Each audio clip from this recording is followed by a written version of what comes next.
And as US voters head to the polls, Germany is looking with trepidation at who will be the next US president. Berlin says it will foster productive relations with whoever is elected. But a second Trump presidency could spell some trouble for Germany. The kinship between Germany and the US is thriving. What may have been Joe Biden's last foreign trip as president was in fact to Berlin. Here, he was awarded Germany's highest honor, the Grand Cross of the Order of Merit. For Germany, the friendship with the United States has been, is now, and will always be existentially important. Biden's lifelong commitment to the transatlantic relationship and focus on foreign policy helped the US-German friendship bloom. He and German Chancellor Scholz see eye to eye on support for Ukraine and NATO. The US is Germany's biggest trading partner, and Berlin's stance on China has increasingly aligned with Washington's. The expectation is that with Kamala Harris as president, the rapport would continue on the same track. Considering also Kamala Harris' background, that Asia will probably play a more important role, but I'm pretty sure that the transatlantic relationships and the partnerships will remain. It's a far cry from the days when Donald Trump repeatedly locked horns with former German Chancellor Angela Merkel. Back when he was president, Trump regularly criticized Germany's defense spending and bashed Merkel's immigration policy. His presidency can be considered a low point in the relationship between Washington and Berlin. It was stressful not only because of Germany, but of I would say, the style, the government and style of President Trump, but particularly towards Germany because of issues like trade. With isolationist Trump threatening to cut support for Ukraine and slap tariffs on all imported goods, it's hard to imagine a harmonious relationship if he gets back into the White House. Germany's ruling parties feel Berlin is more prepared this time, for one, having taken on more responsibility for its own defense. The conservative opposition disagrees. Frankly, the German government has to be blamed for, at least for the past 4 years, for not doing enough to secure a bigger European sovereignty on security and defense topics. The German government says it will stay friends with the US regardless of who ends up in the White House. Polls show that 2/3 of Germans would prefer Kamala Harris as US president. And in political Berlin, there appears to be a consensus that with a President Kamala Harris, the US-German friendship would stand on more solid ground. Right, let's get some more perspective on this with political correspondent Matthew Moore joining us from our Berlin studio. Good morning, Matthew. A clear slant towards Kamala Harris in Germany and quite a bit of dismay about Donald Trump. Does it really make such a difference who occupies the White House? It matters a huge deal, Baresh, because, look, Germany's fortunes are intertwined with no other country quite like they are with the US. And that's because since the Second World War, Germany has relied on the US security guarantees. That meant that Germans could enjoy decades of economic prosperity without having to invest massively in defence. Now, we know that President Trump always objected to that. In fact, this week he said that Germany was, quote, eating our lunch. And so he basically represents the kind of the instability and a kind of critical ally, if you like, whereas Harris represents the status quo. And so she'd be a much more comfortable partner for Germans. And look, the US is Germany's largest trading partner, which for an export nation like Germany is really vital. It means what happens in the US really affects Germany. And we know that under Trump, that we heard a lot about the US-German trade deficit.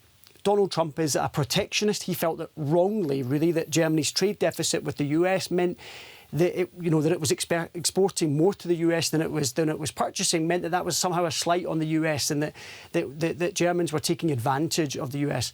We never heard anything about that under Biden, and so for Germans who really crave stability, this is a choice in a sense between the unpredictability of a President Trump or a kind of steady as you go with President Harris. And so we can hear what some of the Germans on the streets make of it all.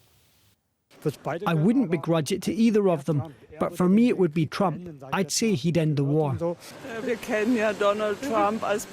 We've already experienced Donald Trump as president and have been following his campaigns continuously, so we can only shake our heads and ask ourselves why someone like that would ever get elected.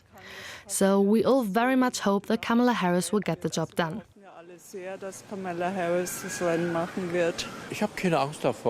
I'm not afraid of Trump coming back. He'll probably act very differently from how he seems and what he says now. Harris, for sure. It would be a positive sign for the whole world, I would say. And Trump is no good at all. He's divisive, and I find him impossible. I think Harris should win. Trump is simply unbearable with his tough-sounding slogans, his racism and his positive view of Putin. Matthew, some interesting views there, but are they reflected across the political spectrum in Germany as well, particularly in the opposition? I mean, broadly, those views are reflected. I mean, you speak to most politicians here, except from the extreme politicians in Germany, and I would say all of them are crossing their fingers for a Harris win.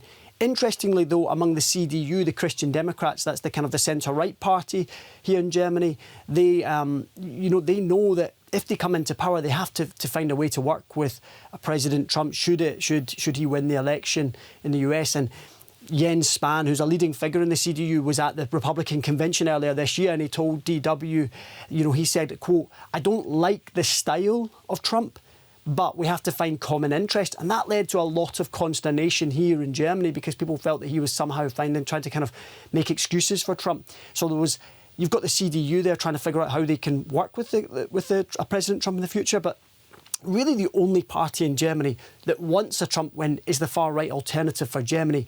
They see in Trump an ideological ally, someone who doesn't really mind, doesn't watch his words, someone who places the nation state front and centre, someone who's anti-immigration, someone who's pro-Russia or soft on Russia, someone who really reflects a less interventionist politics. The German government is itself, in fact, facing internal tensions and divisions, particularly when it comes to economic policy. Could the result of the US election make a difference to how things turn out here in Berlin? We currently have a kind of a coalition crisis here in Germany. There's a three-way government here. It's the Social Democrats govern with the Greens and the business-friendly Free Democrats, the FDP.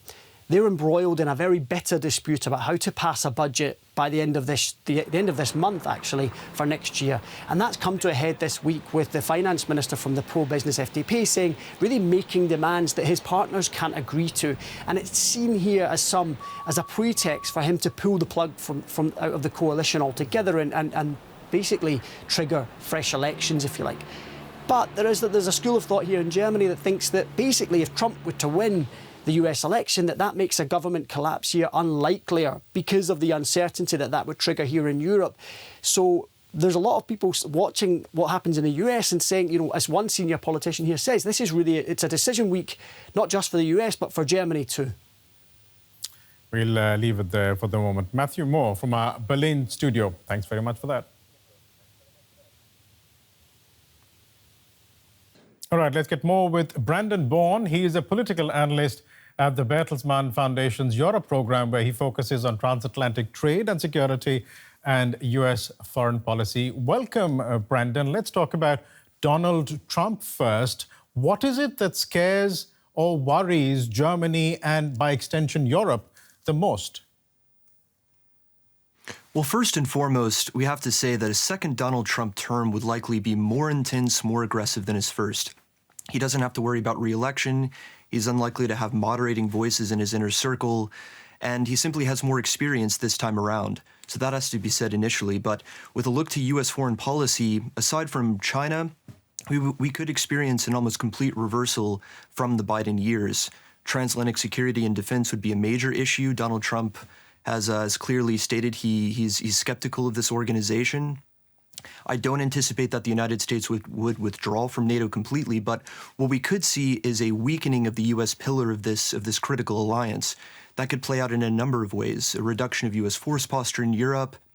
Donald Trump has questioned the mutual defense commitment under Article 5, saying it could be conditioned upon the defense spending of member states. With a look to Ukraine, the United States, of course, plays an incredibly important role. And if U.S. support for Ukraine were to decrease or be cut altogether, Europe would be placed in a very difficult position to fill that gap. Can we talk about trade as well? Because the U.S. is Germany's largest trade partner. What would a Donald Trump presidency mean for transatlantic trade? Again, far more intense than the years between 2017 and 2021. He has made very clear that the tariff will be a central tenet of his trade policy moving forward on adversaries and allies alike.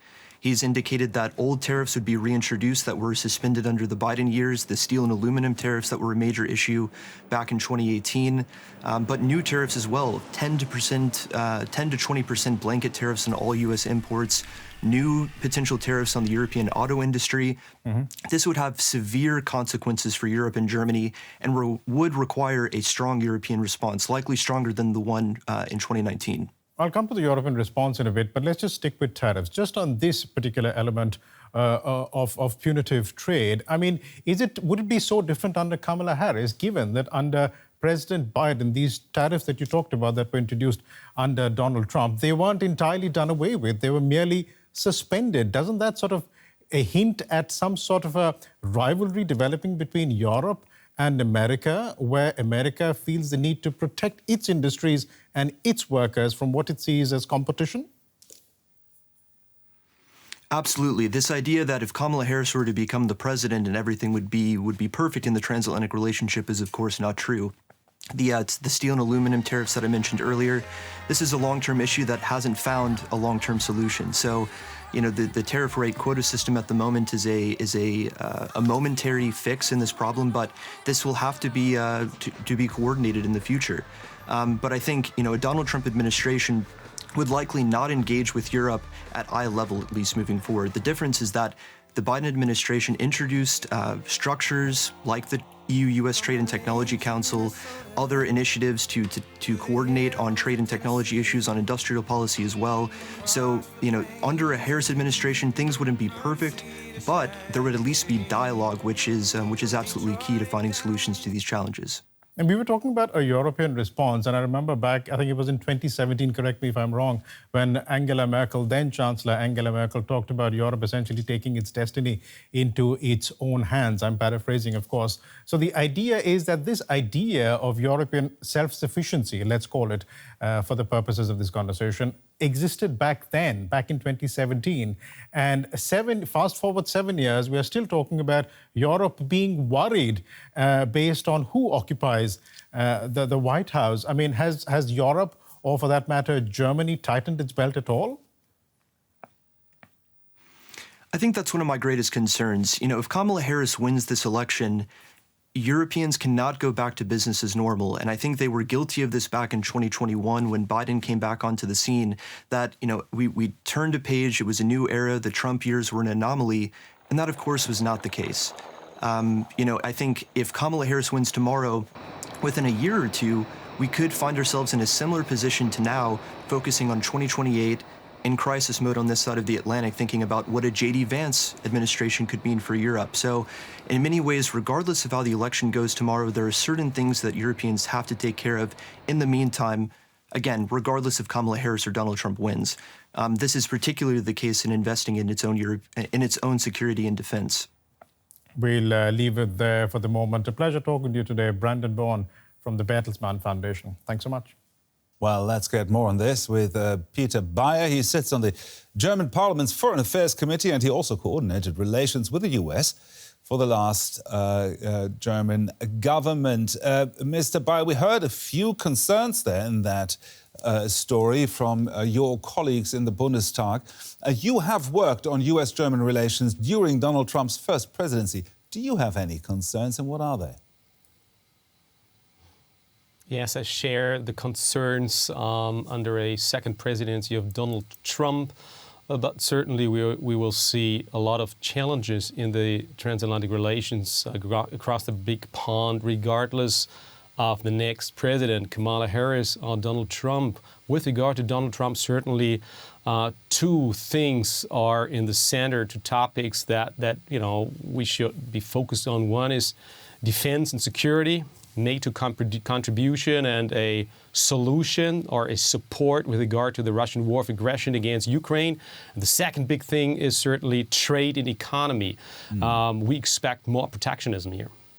Now, relations between the current German government, the Biden administration, seem very close and without problems. That's partly because of the war in Ukraine. Do you think, I mean, you touched upon this, but will that change depending on whether Trump or Harris wins? One thing that would I expect to be the same under presidency of Kamala Harris or President Donald Trump would be more expectations from the European members of NATO and from Europe, from the EU Europe, from the member countries with regard to taking up more responsibility for our own security. Because the American friends, regardless of Democrats or Republicans, are telling us for quite some years now, well, it's your continent and it's your neighborhood. We are here to support and help, but start to change and take up more responsibility. Certainly, there will be a more disruptive and faster, transactional governing under a President Donald Trump compared to Kamala Harris. So that would be a difference. Well, if we look at security, Mark Rutte, the new NATO Secretary General, has said Trump stood and stands behind the alliance, end quote. But Trump has in the past also threatened to leave NATO. So can NATO rely on the US under Trump?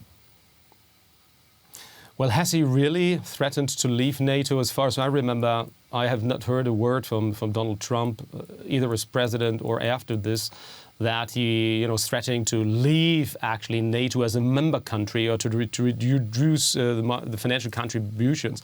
He has said, though, that NATO is obsolete. But then again, French President Macron has also said it's brain dead, NATO. So it has proved to be wrong. So I just recently met with really inner circle consultants of Donald Trump who said, Peter, there's nobody who believes in leaving NATO if Donald Trump will move into the Oval Office again. So yes, of course I'm concerned. Something will change. I'm not naive, but I think nobody needs to live under concerns are okay. One has to have concerns, but nobody needs to be afraid of an America under President Donald Trump. We have a solid foundation across the Atlantic, trade, culture, security, that will, stay in place for the foreseeable future. Peter Beyer, there, member of the German Bundestag. Thank you very much for your insights.